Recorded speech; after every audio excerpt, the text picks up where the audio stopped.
sekolah itu waktunya berbarengan. Jadi bagaimana cara kita membagi waktu di sela-sela jam kerja untuk mendampingi anak belajar online? Banyak banget ya, maksudnya tugas anak-anak tuh nggak kepegang, banyak tugas yang nggak dikumpulin karena biasanya juga repot kerja gimana gitu. Belum lagi kalau adiknya juga sekolah kan, jadi kakaknya sekolah, adiknya sekolah, dua-duanya nuntut tugas juga dikumpulin, jadi bingung.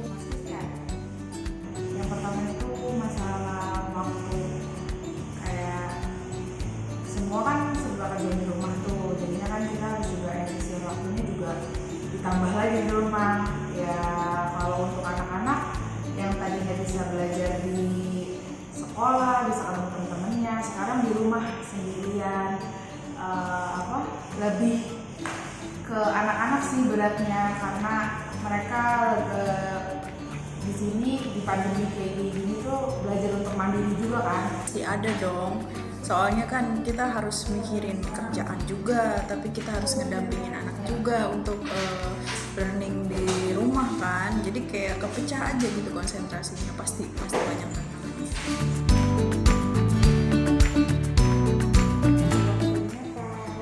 Sebisa mungkin semua dikerjakan pada saat misalnya nih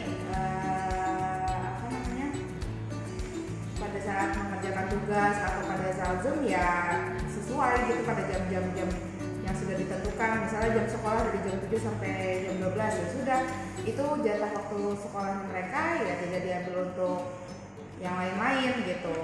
Gitu aja sih. Sebenarnya agak sulit ya, apalagi saat kita harus ada Zoom atau anak juga ada Zoom, itu agak sulit untuk membagi waktunya. Namun biasanya saya dan suami bergantian untuk mendampingi anak saat suaminya lagi tidak ada Zoom misalnya, atau tidak ada kegiatan yang bekerja, jadi bergantian dengan suami untuk mendampingi anak. Saya sih tergantung, kalau misalkan pas lagi ada laporan yang urgent atau ada meeting, ya saya meeting dulu tuh, ngerjain laporan dulu. Biasanya kalau tugas anak-anak kan dikumpulin kan maksimal besok tuh, baru tuh saya bantuin anak-anak kerjain soal gitu. Jadi sebisa mungkin pada saat pandemi ini kan waktu semua bersamaan, waktu bekerja dan waktu sekolah itu bersamaan. Jadi gimana caranya ketika saya ada pekerjaan yang sekiranya tidak bisa ditinggal, suami saya yang mendampingi. Begitupun sebaliknya, ketika suami saya ada pekerjaan yang tidak bisa ditinggal, saya yang mendampingi. Ya, pembagian peran dengan suami, misalnya saat saya ada kegiatan Zoom meeting, suami sedang tidak ada, jadi adalah tugas suami untuk mendampingi anak-anak untuk belajar secara online. Kalau suami saya lagi meeting ke proyek, ya biasanya adiknya yang dipegang sama suami saya, karena adiknya tuh dia lebih nurutnya sama suami saya. Nah baru kakaknya itu sama saya gitu. Biasanya sih kayak gitu aja sih. Sebenarnya pengen gitu, kayak sebenarnya bukan lebih ke bukan karena saya bosen ya ngurusin anak, bukan, tapi lebih ke kasihan anak-anak tuh kayak bener-bener udah bosen banget gitu di rumah. Kayak mereka tuh butuh ketemu anak teman-temannya yang lain gitu. Nah sekolah pasti pengen ya, karena anak-anak juga udah bosan, udah capek di rumah terus, pengen ketemu teman-temannya, pengen main sama teman-temannya gitu. Belajar juga lebih enak kalau bareng-bareng gitu kan, lebih kalau online kan banyak tantangannya gitu. Kalau untuk offline kan langsung gitu, secara langsung kan kita juga bisa, guru-gurunya bisa kontrol dia lebih intens lagi. Kalau untuk masuk kantor kepikiran, karena udah capek juga mumet di rumah, jadi semoga aja cepat masuk kantor dan anak-anak juga bisa sekolah. Harap mudah-mudahan anak-anak cepat masuk sekolah, karena belajar di sekolah menurut saya lebih efektif, terus lebih menyenangkan juga, dan anak-anak juga bisa lebih mudah menyerap pembelajaran atau pelajaran yang diberikan oleh gurunya. Kemudian juga jadi orang tua juga lebih fokus untuk bekerja. Lelah sih pasti, karena kan otak disuruh bekerja lebih banyak, lebih ngurusin, berpikirnya lebih banyak lagi. Biasanya cuma karena kerjaan atau urusan di rumah, sekarang ada anak, ada semuanya gitu kan. Nah kalau untuk mengatasinya itu mungkin istirahat sama makan yang sehat, olahraga segala macam. Kalau emang ada waktu luang kita harus olahraga tetap di rumah gitu kan. Kalau ditanya lelah atau tidak, pastinya lelah ya. Saya rasa semua orang pun merasakan lelah. Karena apa? Saya selain sebagai ibu rumah tangga yang harus bekerja juga, mendampingi anak sekolah di rumah, itu butuh effort yang sangat luar biasa. Dan hal yang sering saya lakukan ketika saya merasakan hal yang jenuh atau bosan, saya melakukan hal yang membuat saya senang seperti memasak, membuat kue, dan lain sebagainya. Banget ya, capek gitu banget.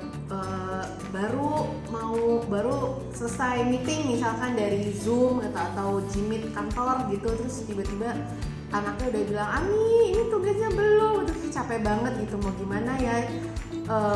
Pernah sih waktu sampai bener-bener sampai nangis gitu, udah pas suami lagi ke proyek kan gitu, nangis sih waktu itu. Cuma ya paling yang bisa saya lakukan ya udah satu-satu dulu dikerjain, mana nih tugas yang urgent gitu. Kalau adiknya kan masih kalau adiknya kan agak-agak nyantai gitu, jadi dan dia kan sebenarnya tuh tipe mandiri, jadi yang saya pegang tuh kakaknya dulu biasanya itu sih. Bagi saya tantangan terberat buat saya adalah saat saya ingin mendampingi anak untuk belajar online, namun bersamaan dengan saya ada Zoom meeting. Tapi selain itu masih bisa diatasi. Banyak banyak. Kalau dari kebutuhan yang di luar tuh kayak misalnya bayar listriknya jadi mahal, terus kebutuhan kuota yang pasti atau wifi itu luar biasa meningkat, terus apa bahan-bahan pokok juga jadi mahal, semua serba susah gitu kan. Terbesarnya karena keterbatasan dalam banyak hal ya, khususnya waktu.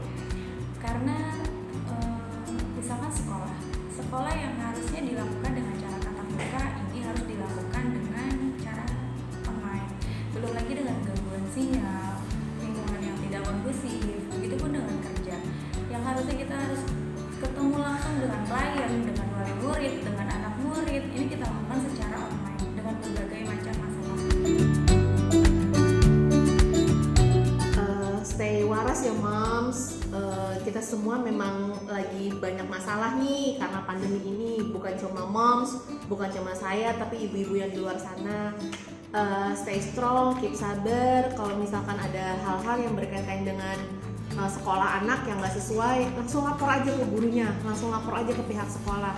Terus tapi ingat, cari solusinya bareng-bareng, jangan cuma gurunya aja atau dari pihak kita aja yang ngasih solusi ke sekolah, tapi kita bareng-bareng. Kalau untuk moms yang kerja, yang WFH tapi masih tetap bantuin anak sekolah, pilih mana yang harus dilakukan duluan. Misalkan kalau ada meeting, ya moms silahkan meeting dulu gitu. Kalau anak-anak pas Zoom, korbanin lah handphonenya dipakai Zoom dulu buat anak gitu.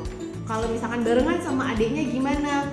Ya mau nggak mau memang kita belikanlah satu lagi gadget buat anaknya. Nggak usah yang terlalu mahal, yang penting bisa Zoom, bisa Gmeet, bisa Google Meet gitu aja.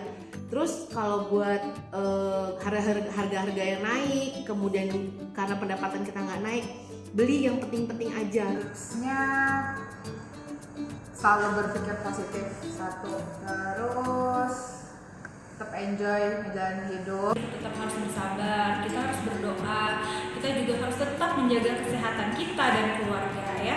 Kemudian kita juga masih bisa menciptakan suasana yang menyenangkan meskipun kita di rumah. Tetap semangat, patuhi protokol kesehatan yang sudah ditentukan. Semoga pandemi ini cepat berlalu dan keep healthy.